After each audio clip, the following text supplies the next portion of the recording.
Papa Wise? Really? That's the name of the boat?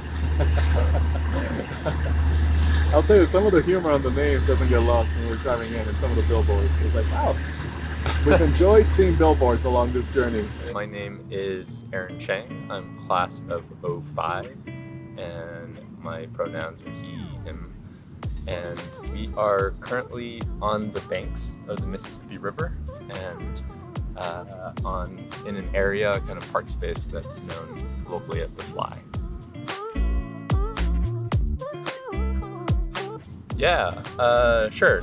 I was actually really excited to see that we were meeting here because I think the history of this entire region is inseparable from the Mississippi. So the entire city was formed by the Mississippi flowing, hitting the Gulf of Mexico, overflowing its banks, with annual spring floods and depositing soil over and over and over again, and that creating the land that the city exists on. So all the issues that we talk about today in relation to flooding, in relation to subsidence, levee protections, hurricanes, all that's connected to that initial founding of the city. So the project I'm most excited about right now is creating a water map. So imagine if you think about most cities, we're all familiar with Google Maps. You have street names, you have buildings, you might have local landmarks, restaurants, things like that marked out, and that's really serving people driving cars or trying to go about their everyday business. And so the idea is that another way, maybe a better way of understanding this place is that it's a water city, it's a delta city, and that a starting point of water may equip us better if we think about how we engage the geography of this landscape, to start with water, to start with landmarks and features like the river, understanding which areas used to be marsh and swampland but are now suburban neighborhoods, which areas used to be open water but now have been built up with dredged land to form lakefront neighborhoods, where levees used to be, where previous historic failures of levees have been, and all those indicators and markers of water and flows of water are actually vital to understanding history, culture, politics, and even place names. So street names that refer to swampland and former waterfronts and ports. So all of that will be come together in the form of a water map. Wow, this sounds impressive and like a labor of love in many ways. I can't imagine the amount of hours you're investing into this.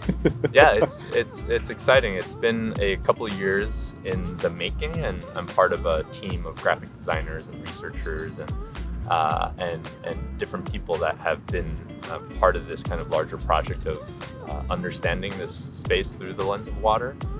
And so I know we're really conceiving of the project as an ongoing process of discovery and rediscovery, and so it's going to have paper form where it's printed, and a family, a kid can take it out and find a place to go swimming or to put a boat on water, but also there'll be an online, more malleable format where we can be weaving in stories of people who remember when the canals weren't all buried, people who remember when a certain area used to be cypress swamp and hunted and fished there, and having it be a kind of living platform to record stories and to capture information on a lot of different levels, and for that to become part of our understanding of daily life here. Yeah, I was lucky. Right after graduating from Williams, I studied art and German there, and then I went straight into architecture school. So I got a master's in architecture. And so when I came down to New Orleans, I was working on housing with the Salvation Army, and that was related to my master's thesis. So I was trained as an architect, but I moved to teaching and then started at a firm called Wagner Ball, where I had the opportunity to join a large team that was working on the Greater New Orleans Urban Water Plan, which was seeking, with federal funding, to reimagine our relationship to water in a place that is sinking and flooding on a regular basis. And so the work, I kind of entered it at first as a designer, but as we worked on this plan, which was over $2 million and took 2 years. And as we put out this plan into the world, and you had different city officials and agencies say, yay, this is an important thing. A lot of nonprofits, a lot of leaders saying this is important, let's implement the urban water plan. I quickly realized, even as we were completing the plan, that planning and design was only a small part of what's going to shape the future. And so over the years, it's been both a process of like observing and learning and seeing what happens to a plan when it's released into the world, who owns it, what mechanisms, what leverage exists to actually achieve certain outcomes. And then at the same time, trying to be active in connecting with all the other actors that actually will shape what gets built, what our cultural relationship to water is, what our political relationship to water and flooding and insurance and real estate. And so in that capacity, I've really, 4 years ago, I left that firm, and I really function fundamentally as a designer, but always in collaboration with other disciplines and other people. So, for example, I started a environmental education effort called Ripple Effect, which works on bringing water issues into local classrooms. So I started that with the teacher. I worked on a project documenting through photography and storytelling the city's pump stations and people who work there. And then currently the water map project is inherently multidisciplinary. So each effort, it's not so much saying like, I'm a designer, this is what I do in the world. It's more saying, okay, what does systems change actually look like? And in what aspects is it, all of it is political, and I think that's the thing that's easy to lose, but in what ways does the education sector have to play a role? In what ways do politicians? In what ways does the nonprofit sector? And so on and so forth. So I'm lucky to, I think in part due to a liberal arts education, I think I'm lucky to find myself often bridging and connecting and working on projects with other people. Yeah, I think especially given present day conversations about privilege and equity and race and class, that I'd be remiss not to point out the ways in which that flexibility that I have, that feeling of being able to explore and follow ideas more so than saying like, this is who I am, this is how I have to function in the world, to me is a function of a lot of the privilege I've been afforded. So at Williams, I was lucky to be a Tink Scholar, which meant I graduated both from undergrad and grad school with very, very little in loans, which I paid off within a year of graduating from architecture school. And that's not the case for most people. And so it means that since the age of 25, 26, I've had, as long as I could cover rent, and I keep expenses pretty low. I rode a bike here, and I don't have a car. So, but I think I'd be a fool not to recognize the ways in which that act of generosity, that support to help make sure that, one, I could get the education in the first place, and second, that I've been afforded this kind of lifelong opportunity to function in a way that where I'm not always looking over my shoulder at the bills coming in relating to loans for getting that education, and that's huge. So I'm able to operate in the world with that kind of freedom. So I think at a structural level, that's something that Williams and the Ting Scholarship has afforded me, and I think that's incredibly rare. And then in terms of other formative aspects, it's weird. I actually have a hard time. I used to be so in love with the place. It's so beautiful, and I think that's certainly formative. I sort of fled the suburbs of Southern California and like reveled in the more small town condition of Williams. But it feels, I live in New Orleans now, and when I've had the chance to go back to Williams, it feels surreal. I almost have a hard time imagining that I ever spent 4 years there.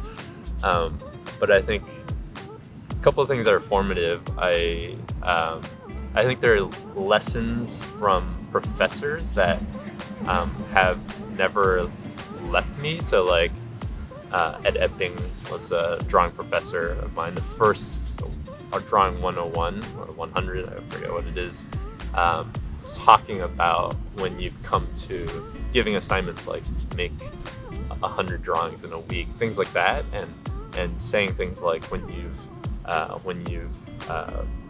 reached a point where you feel like you can't go any further, use that as a starting point. And I think not just as like a personal like keep going philosophy, but almost I think especially when we talk about climate change and some of the systemic challenges we're facing, one of the things that Ed would say is when you come to that point where you can't go any further, you've run out of a material, you've run out of the sense that you can get anything more out of a particular technique, you've literally run out of space. Use that as a starting point. And it was this creative mode of saying like, oh, when I've run out of ink, can I use the pen itself to carve? When I've run out of paper, can I use a floor? And I think we're already in, I think we're entering, if not already in, a space where we're literally running out of things. We're literally running out of water, running out of spaces to house people, running out of fresh ideas about how to address systemic injustices because we keep beating the same paths and feeling like nothing's changing. And so I think taking that mindset can be really powerful. And so that's one of the things that's always stuck with me, on top of books and ideas and things that didn't even make sense when I was 18, but 5 years, 10 years later, I would revisit and find so much more as I could start to connect them to other life experiences. My family was cleaning out a bunch of stuff, and I was going through some of my old work, papers, drawings, and I realized that I had kept all of the written feedback that my professors had provided, actual pieces of paper typed up and written notes, and I had I think it was just a nice reminder of the care that people that educators at Williams have put into giving really rich, meaningful feedback, and how much that stuck with me and has shaped my understanding of how to teach, how to engage students. And I think one last thing is after my junior year, I got to work at Peace Valley Farm, which is 4.5 miles from campus. And so working there was my kind of first introduction to farming and food, really. And since then, that's been a huge part of my life. So summer after that, I ended up working as a cook after I graduated, and to this day, cooking food, and also how that shapes my understanding of the earth and soil and water continues to be a big part of my social life. So ran a pop-up restaurant for a while when there were no vegetarian restaurants in town, and it continues to be the way that I contribute to social community events and as a way to just very simply bring people together around this space. Yeah, I appreciate that question a lot. I live in a neighborhood called Central City, and I work 2 blocks away out of a church, and used to be across the street from the church in a space called the Blue House. So we shut down the Blue House after 6 years due to COVID. We were functioning as a co-working space and collective, but with COVID we had no more revenues from co-working, so we shut that down. But over the last 6 years,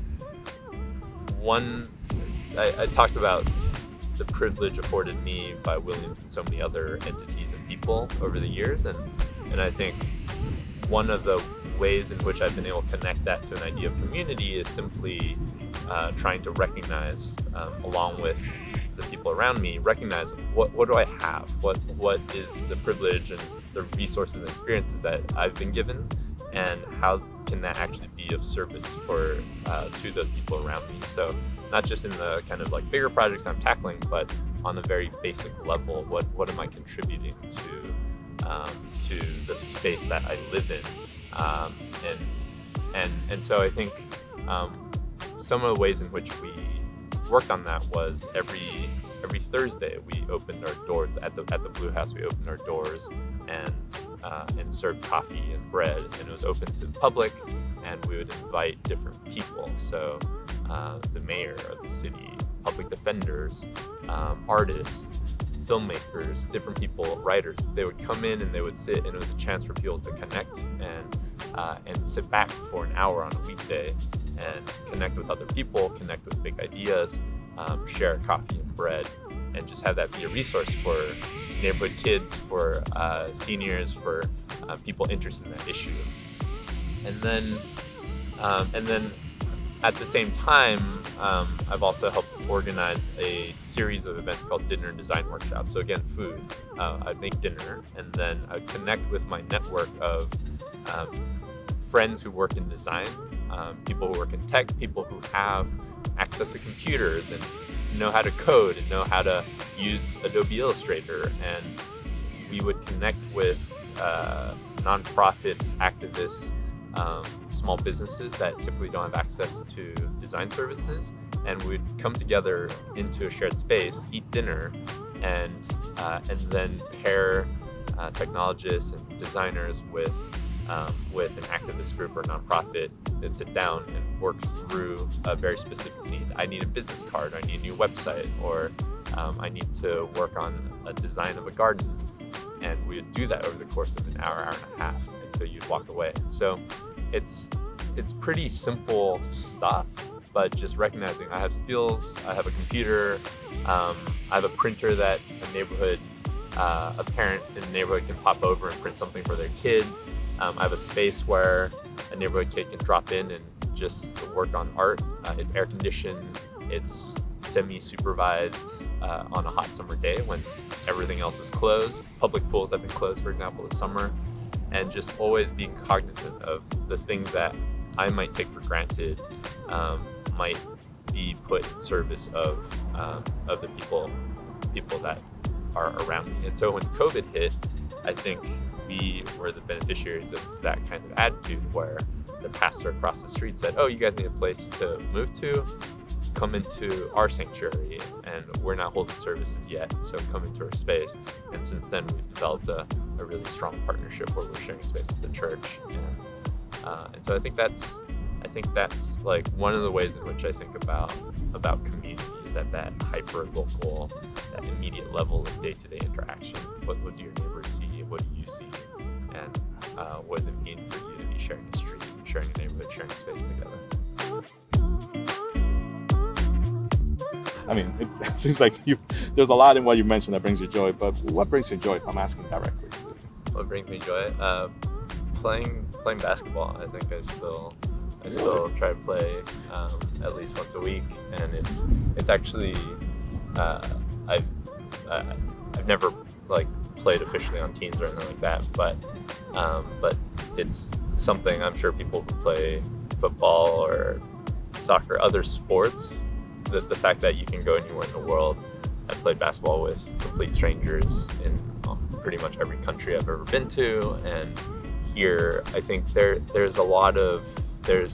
continues to be a lot of different forms of segregation in society here, and I think the outdoor basketball courts here are a place where some of that gets broken down a little bit, and I still have connections and relationships with people. They're guys. There's a guy to this day. I've been playing basketball with him for 12 years, and to this day I don't know his real name, but we would see, like, I just know him by his court name, which is Hypo, and if we see each other walking down the street, we'll connect and check in, and I think that the beauty for me, the joy of all these acquaintances from across the city, And there's the joy when, like, not just in playing basketball and connecting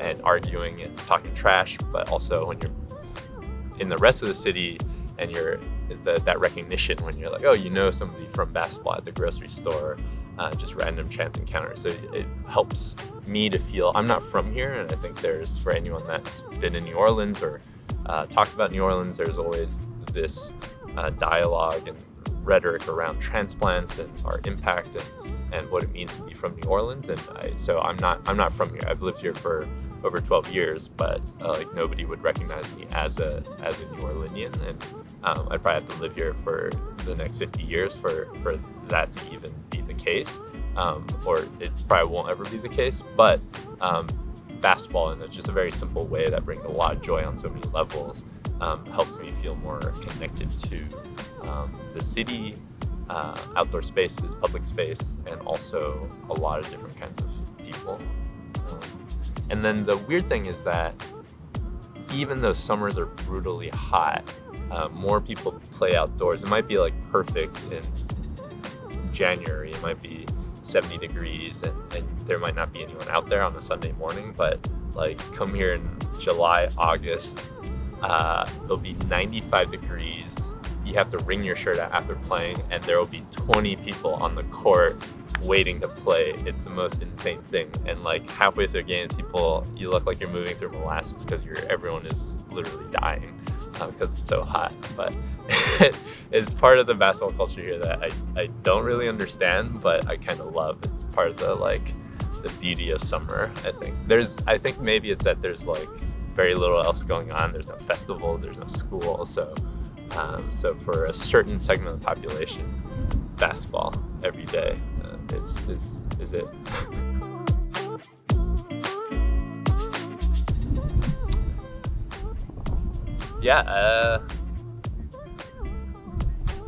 So many people think. I think the one, maybe most obvious one, would be my parents. In particular, my father. He passed away when I was 28, so not long after I graduated from Williams and grad school and moved down here, and so he never had a chance to visit me here, and I think both he and my mother, the kinds of, I talk about the privilege of Williams and the scholarships, and I think coming from a home where my parents work from home and were just there, that sense of like utter stability and support. And I think contrary to certain stereotypes about immigrant parents or Chinese parents, I think there was just the feeling of like complete support with also leads to a lot of freedom to explore, and so there was never any pressure to be this, accomplish that. It was just do the best that you can. And so I think that sense of complete support, where also lends itself to a sense of freedom to explore. I remember when I studied, there's never any pressure to become a doctor or lawyer or to follow any particular path. It was simply, oh, Aron is studying art. I'm going to cut out like random articles about artists or drawing or sculpture and just send it to him in the mail. And just to have that and just know that your parents are there for you regardless of what decision you make, I think that's incredible privilege, and to have that to fall back on.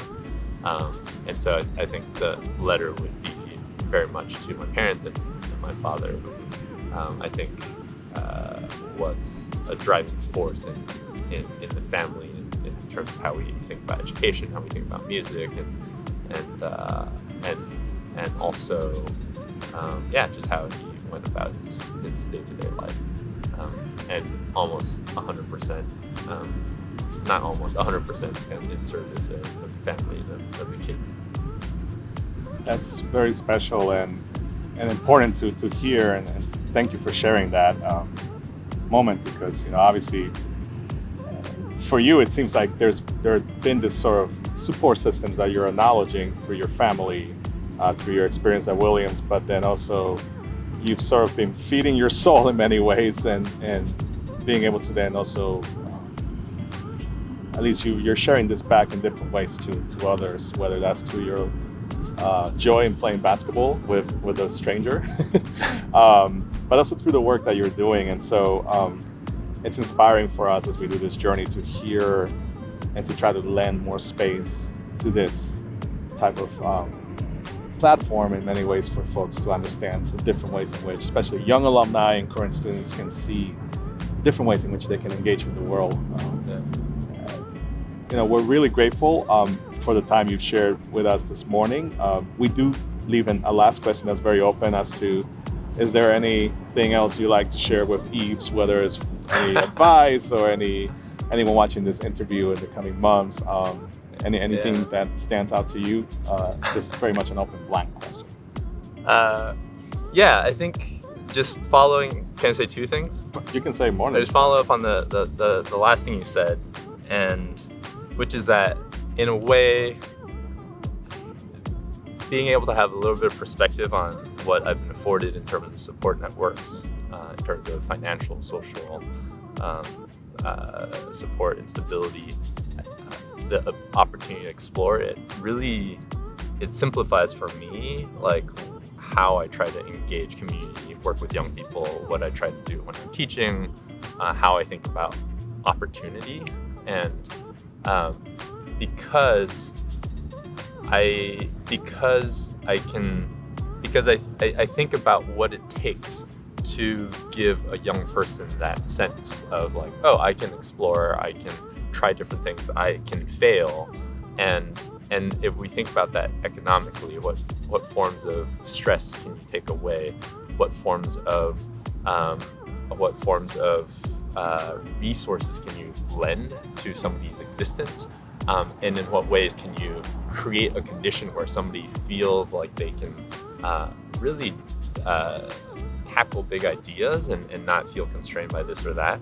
Then it becomes, it makes it easier for me to think about how I want to engage and support other people. So maybe I think money is a maybe easy way of talking about this. So like, if somebody has afforded me opportunity by providing a scholarship that's covered my undergrad, the bulk of my undergrad and graduate tuition, I can quickly tally up and look at numbers and be like, oh, so somebody's invested north of six figures in just, so when I think about that, it makes it like silly to be like, oh, should I invest in this person?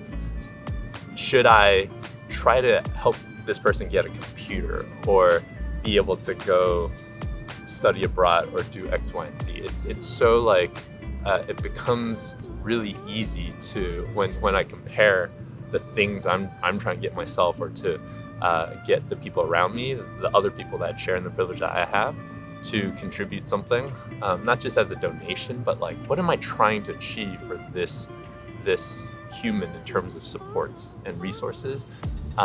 When I think about like, oh, I live my life in a way that I'm proud of and that I really appreciate day in and day out. If I feel like that's important and that's a meaningful way to live, then it's important for me to try to extend those same kinds of resources and support to other people. One thing I would add is New Orleans, this has become much more lifted up to the foreground in the last few years, but as you're in New Orleans, more and more people are using the word Bulbancha to describe the space, to assert, as in so many other places in this country and other colonized territories, that this place was Bulbancha, which means land of many tongues in the Choctaw language, before colonizers arrived. So just that the kind of thousands of years of history of people mixing, it's always been a place of exchange and of people from different tribes coming together and traveling along the high grounds of the rivers and the bayous to trade and to build communities that moved it shifted with the water in the land as the delta itself moved.